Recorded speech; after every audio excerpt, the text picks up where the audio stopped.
ኮሎኔል ዘሪሁን ማሙዬ ይባላል። ሌተናል ኮሎኔል ዘሪሁን ማሙዬ ነው።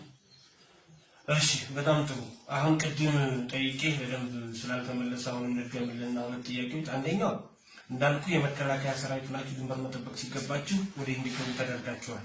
እሱ አንድ።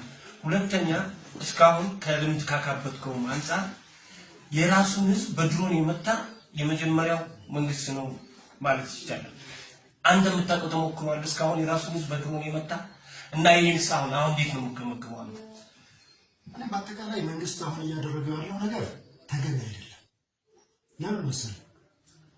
ሰው ማንኛውም ህዝብ ዲሞክራሲ ነው ከተባለ የራሱ የሆነ ጥያቄ ያቀርባል።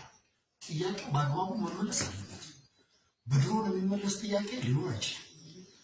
እኔ ሰምቻለሁ። ተኝቼ ሳንቃ ላይ ጤና ባለሙያዎች ተመተዋል። አንድ ጤና ባለሙያ ለማፍራት ምን ያህል ጊዜ እንደሚፈጅ እናንተ ታውቁታላችሁ። ይሄ ዝም ብዬ ለማድረግ ነገራችኋል።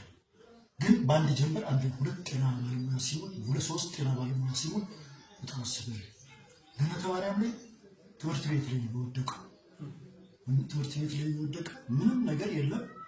ያው የተወሰነ ህብረተሰብ አግኝቷል። እሱ በድሮን መምታት እኛ ለቀይ መስቀልም ነገር አለ። በድሮን በጭራሽ አንተ ሀገር ዜጋ ላይ ድሮን መጥተል ከሆነ ድሮን ተገቢ ነው ብያለሁ። አምንም ተገቢ አይደለም።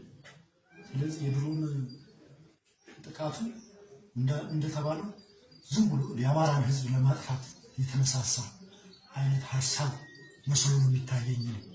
ይሄ ተገቢ አይደለም እና ለቀይ መስቀልም ተናግረናል። እኛም ባለንበት አካባቢ ብዙ ማንዣበብ ነበር። እንደውም እዚህ ደርሳለሁ ብዬ አላሰብኩም። እዚህ ደረጃ ላይ ደርሳለሁ ብዬ አላሰብኩም። እና ይሄ መንግስት የራሱን ህዝብ በድሮን መምታት እንደኔ እኔ ብዙ ወታደራዊ እንትኖችን አውቃለሁ። ተገቢ አይደለም።